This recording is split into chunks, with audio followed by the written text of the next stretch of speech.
다윗은 사울을 피해 블레셋의 가드왕 아기스에게로 망명했습니다. 혼자 망명한 것이 아니라 자기와 함께하는 용사 600명, 또 그의 가족들, 그다음에 자기와 결혼한 두 여인, 이렇게 모든 무리가 아기스에게 가서 망명을 했고 아기스는 그 망명을 받아 주었습니다.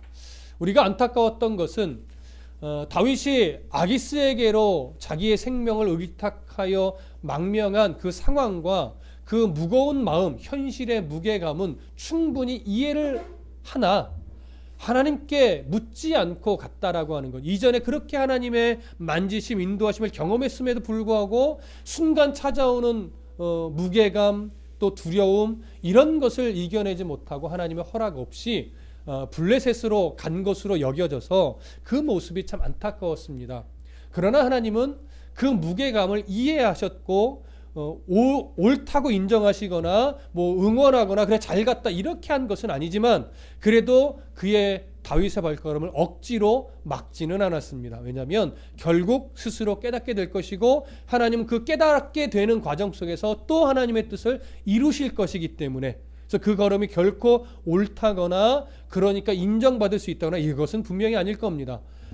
그럼에도 불구하고 다윗은 그 하나님이 허락하시지 않은 길을 갔고 그 걸음으로 인해서 오늘 본문에 어려움을 겪게 되는 이런 상황을 발견을 하게 되는데, 아기스 왕은 다윗의 망명을 놓고서 정말 사울과 다윗의 관계가 어그러지더니 충분히 망명할 만한 상황이다 라고 인정하고 크게 의심하지 않았습니다. 그리고 한동안 시글락이라는 땅을 이제 얻게 된 이후에 거기서 머물며 자유롭게 살아가는데 동족을 공격하진 않고 주변의 이방 민족들을 공격해서 말하자면 삶을 살아가게 됐죠. 그리고 얻은 전리품의 일부를 아기스 왕에게 바치면서 마치 자기 동족, 남쪽 지역의 자기 동족을 공격해서 얻은 것처럼 거짓으로 보고했습니다. 근데 그것을 믿었던 아기스 왕은 이제 다윗이 영원한 내 부하가 되었구나, 이렇게 스스로 착각을 하죠. 왜 이 말씀을 드리냐면 이제 오늘 본문에 나타난 블레셋과 이스라엘의 전쟁의 근본적인 발단은 무엇에서부터 시작되냐면 아기스 왕이 다윗이 없는 이스라엘, 이제는 저 이스라엘 다윗이 없으니까 공격해서 우리 땅으로 먹을 수 있겠다, 집어삼킬 수 있겠다, 이렇게 생각하고 전쟁을 벌이게 된 것이기 때문에 그렇습니다. 그래서 오늘 본문은 이 27장의 내용과 떨어지지 않고 그 의미상 연결되는 내용이라고 우리가 이해를 하셔야 됩니다. 자, 우선 28장 1절을 읽어보시죠. 함께 읽습니다. 시작. 그때에 블레셋 사람들이 이스라엘과 싸우려고 군대를 모집한지라. 아기스가 다윗에게 이르되 너는 밝히 알라. 너와 네 사람들이 나와 함께 나가서 군대에 참가할 것이니라. 자, 28장은 그때에 라고 하는 연결어로 이어집니다. 자, 그럼 그때에는 어떤 때를 의미하는 걸까요? 그때에 바로 앞장의 상황과 연결되는 때죠. 조금 구체적으로 말을 하자면 아기스가 다윗과의 관계 속에서 이제는 다윗이 내 영원한 부하가 되었구나, 이렇게 생각하게 된 때를 말하는 겁니다. 그래서 그렇게 여기게 됨으로 말미암아 오늘 상황으로 번져지는데, 오늘 상황은 이거죠. 블레셋 사람들이 이스라엘과 싸우려고 군대를 어떻게 해요? 모집했어요. 자, 왜 모집했다라는 표현을 쓰느냐? 블레셋은 하나의 독립된 나라를 의미하지 않습니다. 블레셋이라는 이 이름은 5개의 도시 국가가 연합해서 형성된 연합 국가의 이름이 블레셋입니다. 그래서 블레셋을 구성하는, 그러니까 우리 쉬운 예로 블레셋을 형성하는 5개 나라가 있다고 생각하시면 돼요. 그 5개가 어디냐? 첫 번째는 가드입니다. 지금 아기스가 왕으로 있는 가드. 그 다음에 아스돗, 가사, 아스글론, 에그론. 이 5개 도시의 방백이라고 성경을 표현하는데, 쉽게 그냥 그 5개 도시의 왕들이 연합해서 하나의 국가를 이룬 게 블레셋이에요. 그래서 평상시에는 독립적으로 살아요. 서로 관여하지 않고. 그런데 두 가지 큰 상황에서 연합을 하는데, 하나는 종교적인 상황입니다. 우상을 숭배하며 큰 종교적 행사를 할 때 연합을 하고, 또 하나 작은 전쟁이 아니라 국가적인 큰 전쟁을 치를 때 또 회의를 통해서 결정을 하고 연합해서 블레셋이라는 이름으로 함께 싸웁니다. 그러니까 지금 군사를 모집했다라고 한 것은 뭐냐면, 당시 이 5개 작은 도시 국가 중에 현재 대장 역할을 하는 것이 가드의 아기스 왕으로 보여져요. 그래서 아기스가 다윗이 이제 내 부하가 됐으니 이스라엘은 아주 잘 싸우는 장군이 없다. 다윗이 없는 이스라엘은 충분히 집어삼키기 쉽다. 이렇게 생각이 드는 거예요. 그래서 이제 싸웁시다 라고 하는 전쟁을 결정하기 위해 이 나라들을 다 소집했고 왕들과 상의를 한 결과 어떻게 돼요? 싸웁시다 이렇게 결정이 난 거예요. 그래서 각 도시국가 5개에서 군사들이 다 모입니다. 자, 사람만 모였을까요? 각종 현대식 무기들도 다 가지고 모였을 거예요. 그러니 첫 번째, 군사의 수가 얼마나 많겠어요. 두 번째, 그 가지고 온 무기들이 얼마나 다양하고 많았겠습니까? 이스라엘의 사울이 그걸 보면 어느 정도예요? 까무라칠 정도로 많았어요. 자, 그런 의미로 지금 군사를 모집했어요. 그렇게 다 싸우기를 결정하고 군사까지 모집된 이후에 아기스가 누구를 부릅니까? 다윗을 부릅니다. 자, 시글락에 있던 다윗을 불러서 다윗에게 이렇게 말합니다. 너는 밝히 알아라. 너와 네 사람들, 이 말은 너와 600명의 너의 용사들 모두가 다 나와 함께 군대에 참여할 것이니라. 자, 군대에 참여한다는 건 뭐예요? 네가 누구랑 싸워야 된다는 얘기예요. 이스라엘과 싸워야 된다는 얘기입니다. 반드시 이 전쟁에 네가 나가야 된다. 두 가지 이유일 거예요. 이렇게 요청은 되는. 첫 번째는 뭐예요? 네가 같이 싸워야 이스라엘이 뭐가 약하고 어떻게 공격을 해야 되고 이런 걸 네가 다 알 테니까 앞장서서 싸워야 된다는 얘기고, 또 두 번째는 뭘까요? 다윗의 충성심을 이렇게 확인할 수 있겠죠. 그래서 시글락에서 말하자면 이중생활을 하던 다윗에게 최대의 위기의 상황이 찾아온 것입니다. 만약에 이 전쟁에 참여해서 이스라엘과 싸우면 다윗은 어떻게 돼요?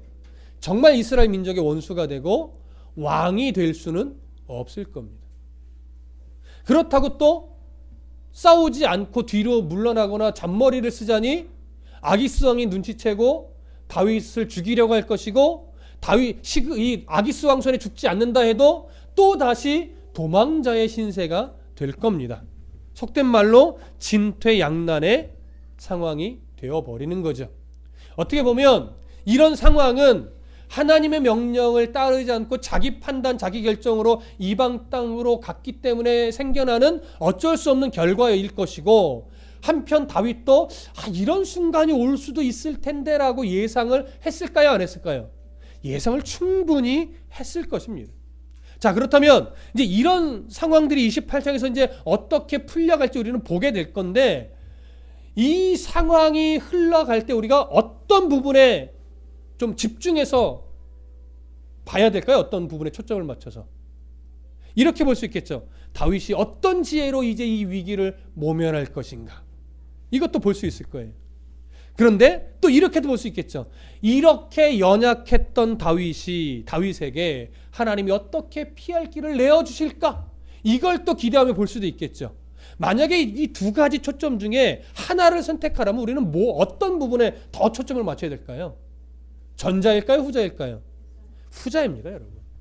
다윗이 어떻게 지혜를 발휘해서 이 위기를 모면할까에 너무 초점을 맞추지 마시고, 이렇게 우리와 크게 다르지 않는 연약한 다윗, 이런 다윗을 하나님이 외면하지 않고 그를 왕으로 세우기까지 어떻게 피할 길을 내어주며 인도해 가시는가, 우리는 그 하나님에게 더 초점을 맞춰야 할 겁니다. 왜냐하면 그 하나님이 오늘도 우리를 외면하지 않고 어려운 상황일 때마다 사실은 우리가 예측할 수 없는 방법으로 피할 길을 내어주시며 우리의 걸음걸음을 인도하시는 것이 분명하기 때문에 그렇습니다. 자, 그러면 이런 초점을 가지고 28장 2절을 또 보겠습니다. 함께 읽습니다. 2절 시작.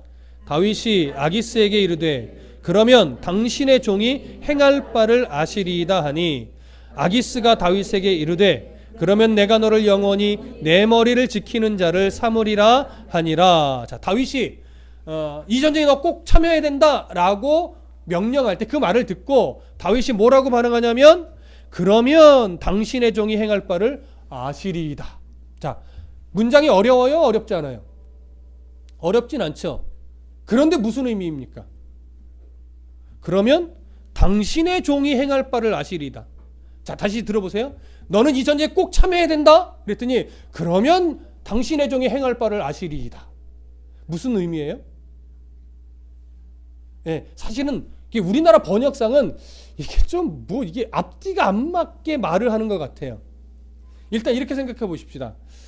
다윗이 이 상황에 뭐라고 대답하기 어려우니까 조금 애매모호하게 이야기하는 것 같으십니까? 아니면 당신의 명령대로 내가 이 전쟁에 나가서 열심히 싸워보겠습니다 라고 말하는 걸까요?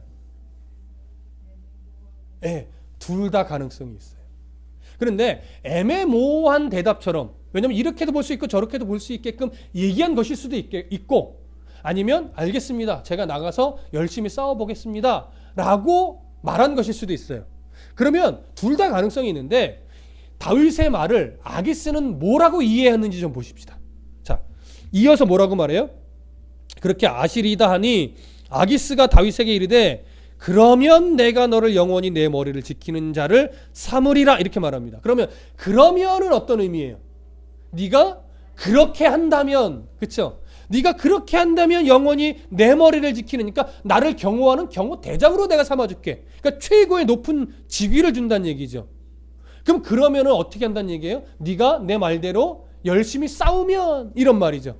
그래서 어떤 공로를 세우고 이 전쟁에서 승리한다면 내가 너의 충성심을 인정하고 나를 지키는 경호대장으로 내가 삼아줄게. 이런 의미가 되죠. 그렇다면 다윗의 말은 사실은 어떤 뉘앙스가 좀 더 강하게 여겨져요? 열심히 싸우겠습니다. 내가 어떻게 싸우는지 보게 될 겁니다. 애매모호하게 말했을 수도 있지만 일단 아기스는 어떻게 이야기한 거예요? 이렇게 이해를 한 거예요. 아, 다윗이 열심히 싸워서 공을 세우겠다라고 하는구나. 그래, 네가 그렇게만 싸워준다면 내가 너를 나의 경호대장으로 삼아줄게. 다윗이 정말 싸우겠다는 얘기는 아니었겠죠. 일단 누구의 마음을 안심시키는 거예요? 아기스의 마음을 일단 안심시키는 거예요. 그러나 속마음은 뭐겠어요? 이거 어떻게 하지? 예상은 했지만 막상 상황이 닥치니까 이거 안 싸울 수도 없고 싸울 수도 없고 속으로는 굉장히 걱정이 됐을 겁니다. 그러나 얼굴빛으로는 어떻게 해요? 걱정하지 마십시오. 내가 열심히 싸우겠습니다. 일단 말은 던져놓은 거죠. 그래서 이런 다윗에게 하나님이 어떻게 피할 길을 내어주시는지 우리는 기대를 하게 되는 거예요. 왜냐하면 다윗에게 지금 이 순간은 최고의 위기이기 때문에. 근데 보십시오. 다윗만 위기의 순간일까요? 누구도 위기의 순간일까요? 사울도 위기의 순간이에요.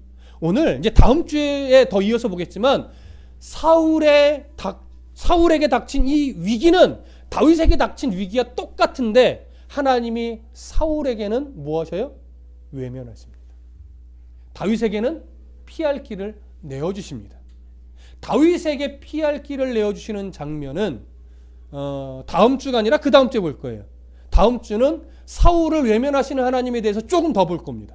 자, 무슨 말씀 이해되시죠? 자, 오늘 조금 더 그런 이해를 가지고 이제 2절까지에 대해서 전쟁의 출발점을 이야기했다면 장면을 확 바꿉니다. 성경이. 자, 누구에게로 장면을 바꿀까요? 바로 사울에게로 바꿉니다. 3절 다 같이 읽어보겠습니다. 시작. 사울이 죽었으므로 온 이스라엘이 그를 두고 슬피 울며 그의 고향 라마에 장사하였고 사울은 신접한 자와 박수를 그 땅에서 쫓아내었더라.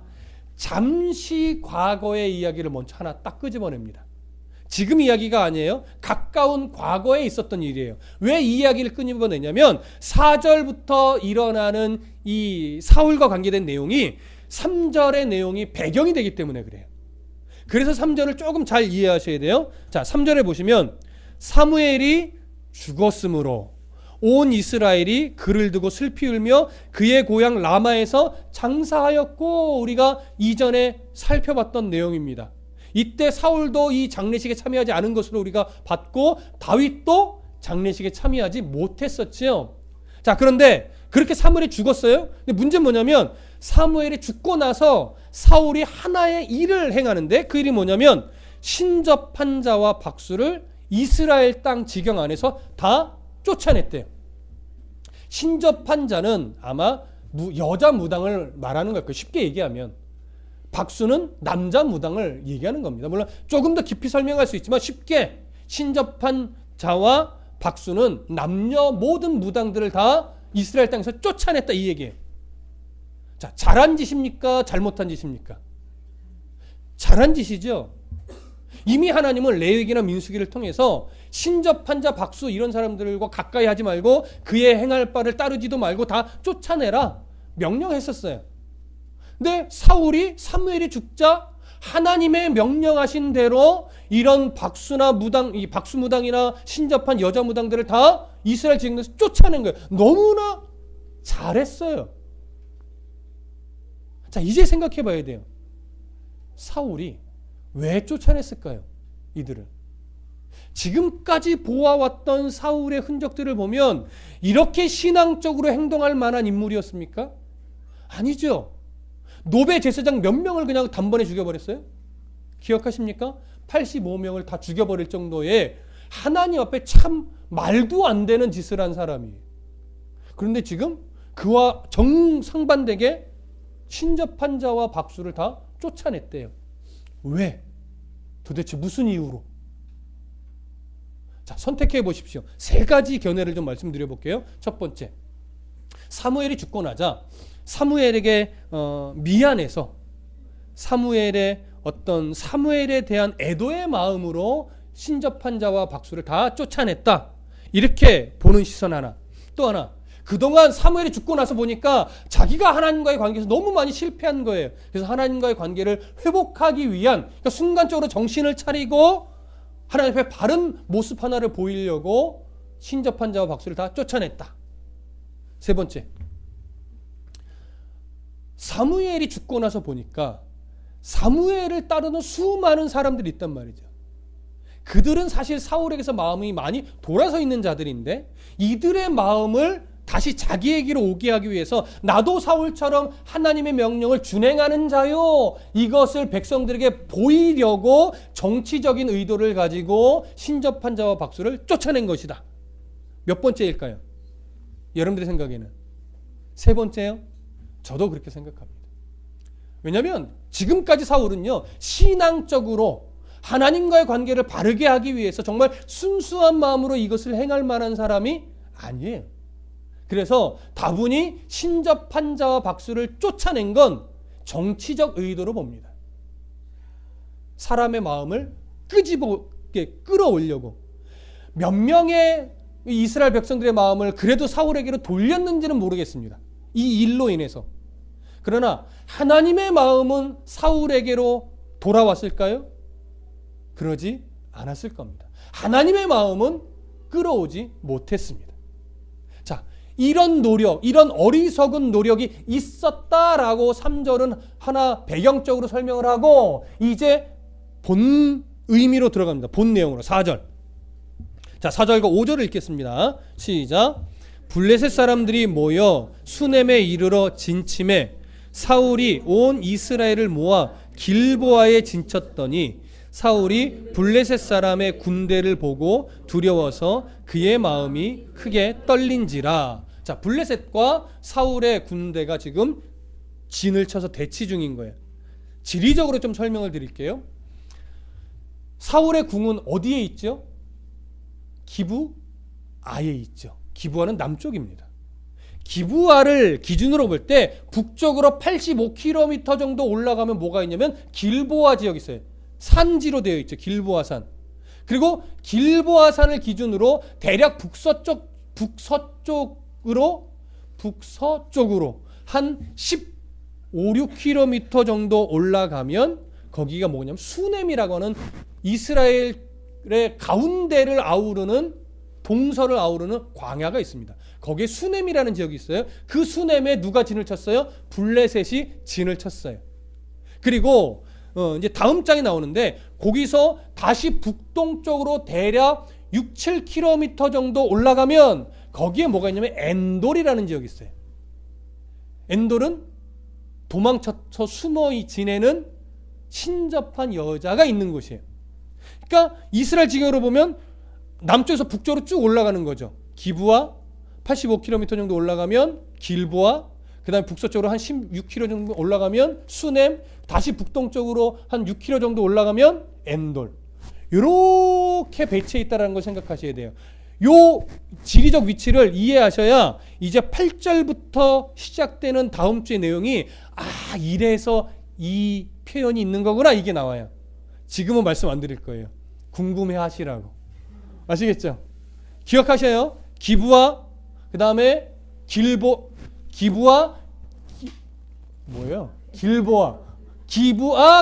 이래서 헷갈리는구나.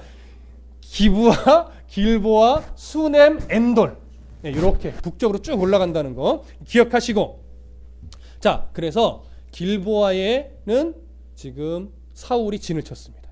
수넴에는 블레셋이 진을 쳤습니다. 높이로 보면 길보아가 산지라 조금 더 높습니다.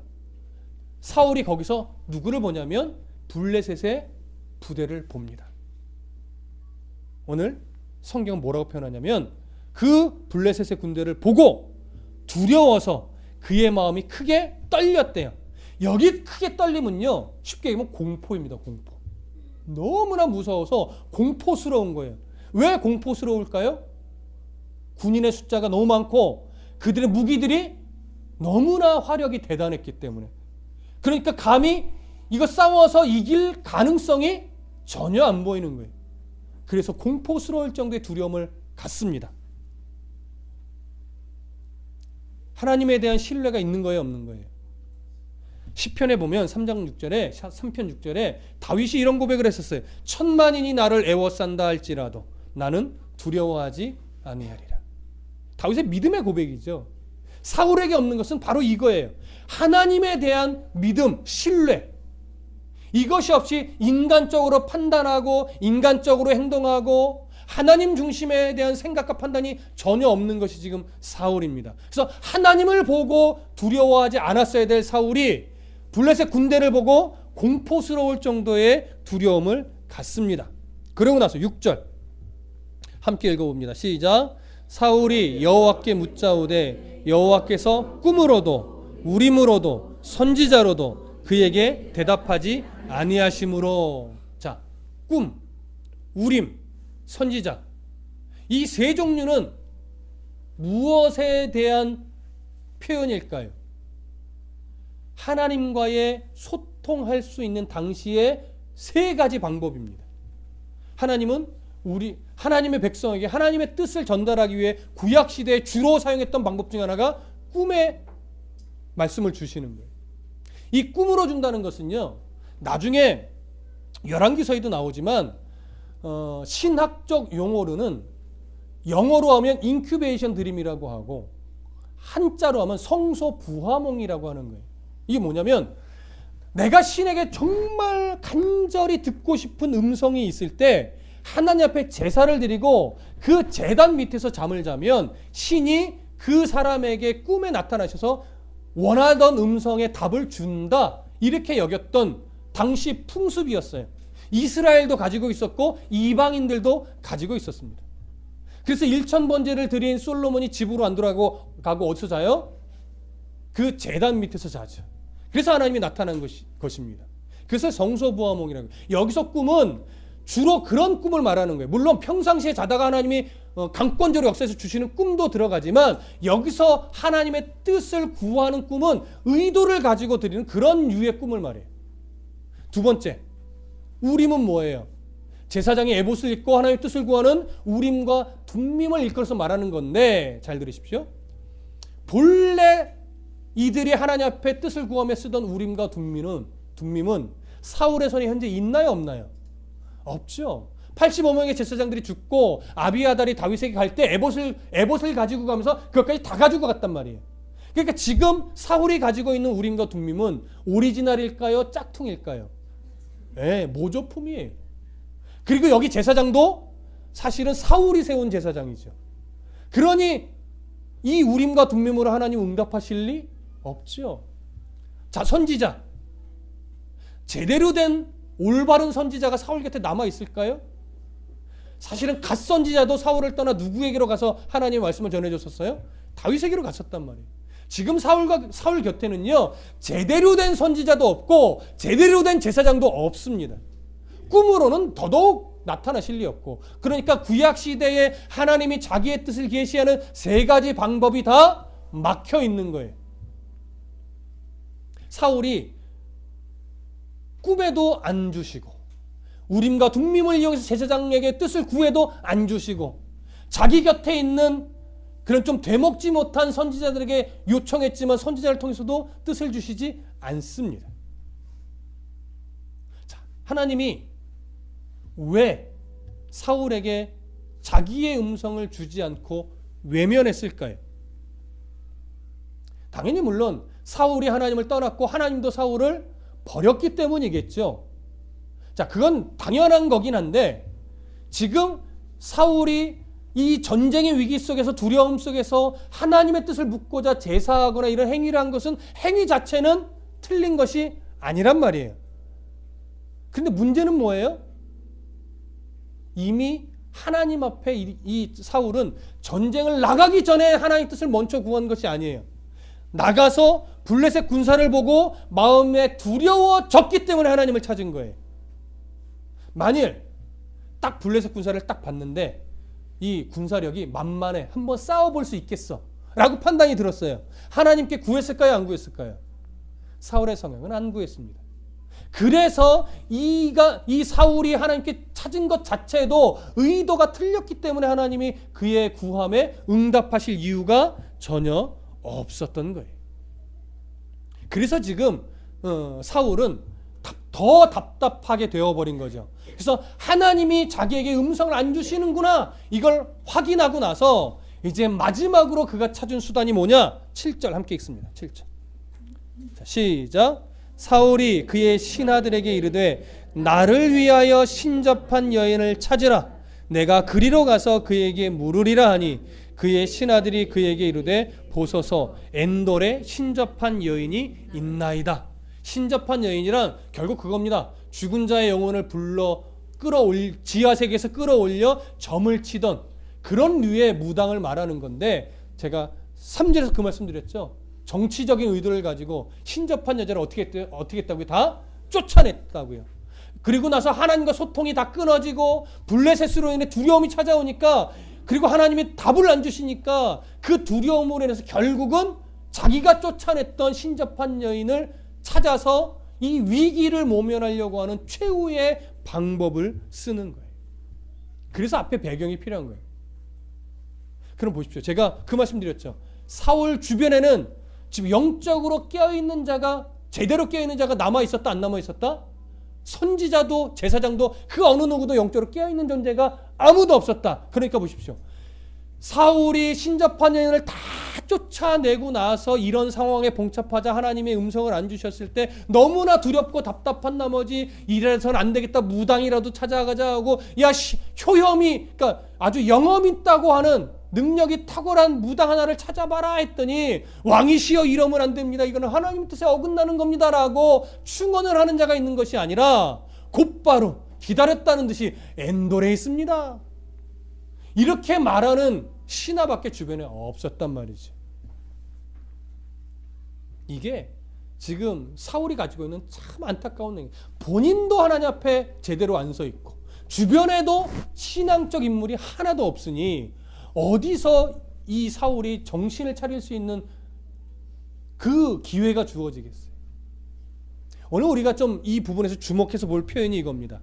사울이 말해요. 나를 위하여 누구를 찾으라? 신접한 여인을 찾으라. 자, 이거는 대안도 아니고 방법도 아닌 거예요. 아까 점심시간에 우리 집사님들 대화하는 중에 그런 얘기 하시더라고요. 자기가 죽지 않는다고, 영원히 산다라고 하면서 메시아인 척하는 그 사이비 이단의 교주가 자기는 영원히 산다라고 하고, 그 신도들은 그 교주는 영원히 산다고 믿고 있는데 이미 그 교주는 뭘 다 마련해 놨대요? 자기 무덤 다 준비해 놨다고 하지요.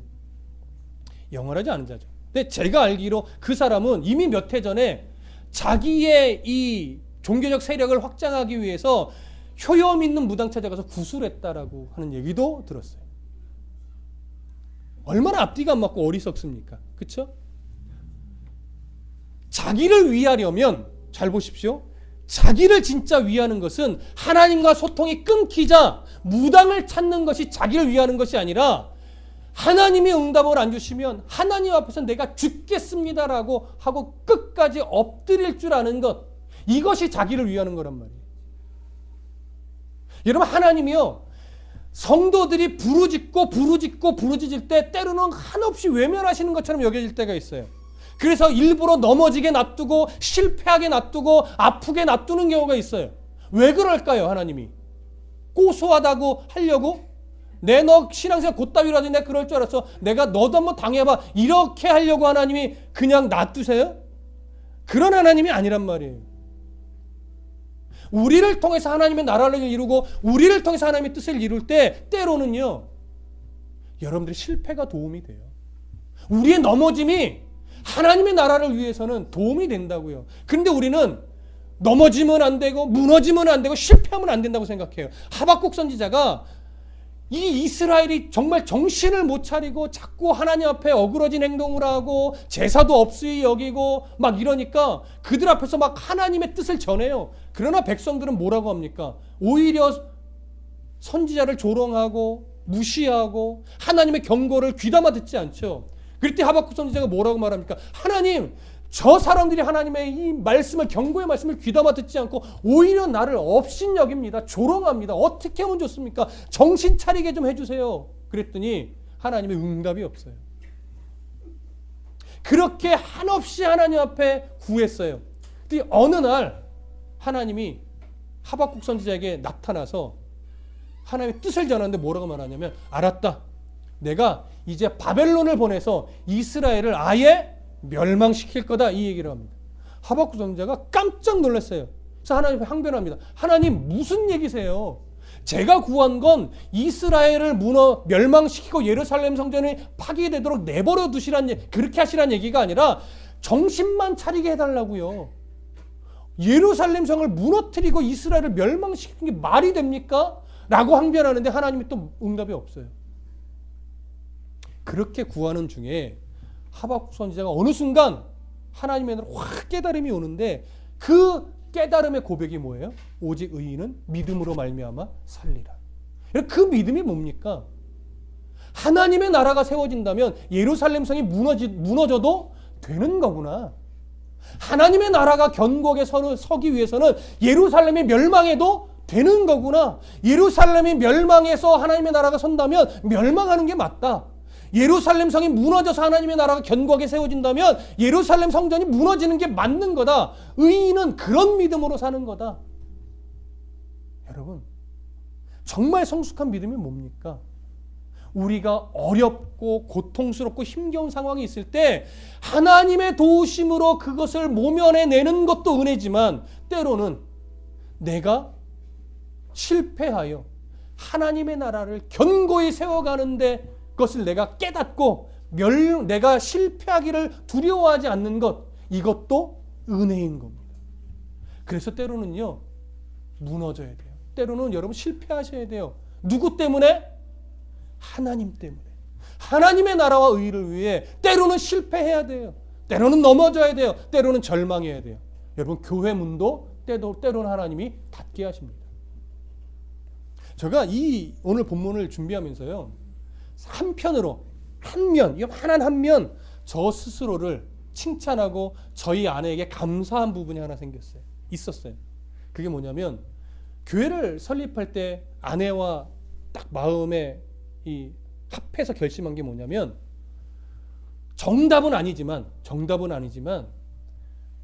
교회는 하나님이 세워가는 거고 목사의 잔머리로 교회가 세워지는 게 아니니까 우리는 잔머리 쓰지 말고 사모와 목회자가 일하지 말고 그냥 올인하자, 교회에. 그래서 하나님이 먹여주시면 먹고, 먹지 않게 하시면 굶고, 하나님의 성도를 보내주면 교회 유지하고, 하나님의 성도 보내주지 않으면 그때 문을 닫자. 근데 교회가 안 된다고 막 내가 전전긍긍 하면서 내가 하나님 말씀 제쳐두고 이 방법 쓰고 저 방법 쓰다가 그렇게 목사 잔머리 굴리다가 교회 문은 닫지 맙시다. 그래서 하나님 때문에는 문은 닫을지언정 내 잔머리 쓰다가 문을 닫는 교회이고 싶지는 않다. 근데 이게 아내도 동의를 했어요. 그래서 아예 그냥 개척 때부터 올인을 했죠. 그래서 하나님이 문 닫게 문 닫을게요 라고 했는데 어떻게 해요? 문 안 닫았잖아요. 그래서 그걸 제 스스로 너무 대견한 거예요.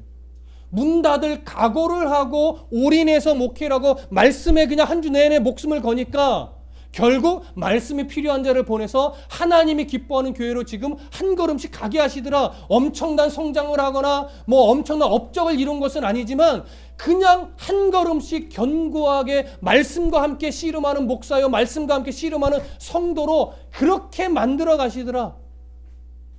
이게 저에겐 기쁨이고 이게 너무나 감사한 제목이었어요. 여러분, 다드림교회는 급성장할 교회가 아닙니다. 그런데 기초를 탄탄하게 갈 교회는 맞는 것 같습니다.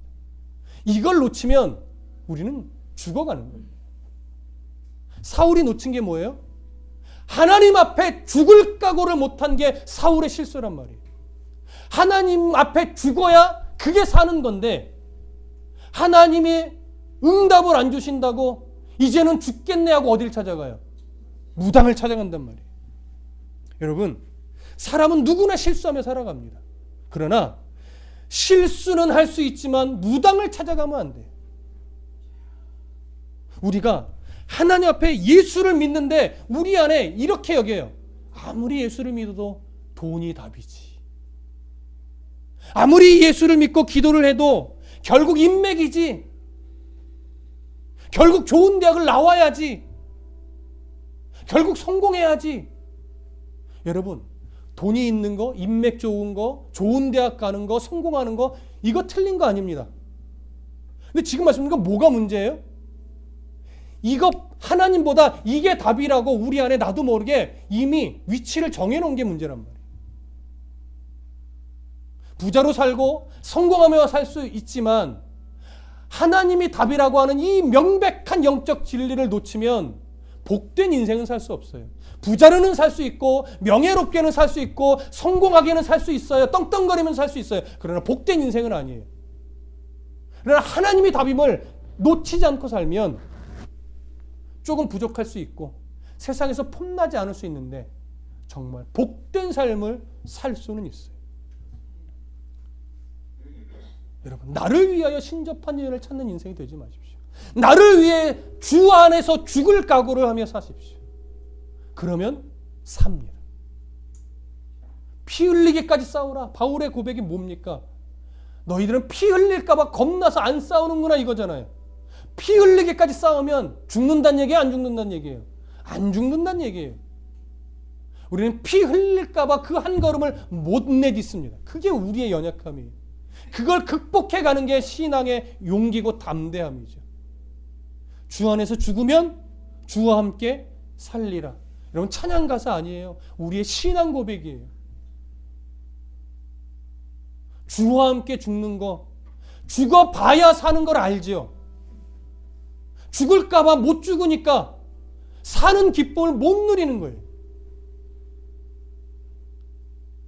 제가 일일이 주와 함께 죽는 건 이거예요 말 못합니다. 누가 적용하는 거예요? 스스로 적용하셔야 돼요.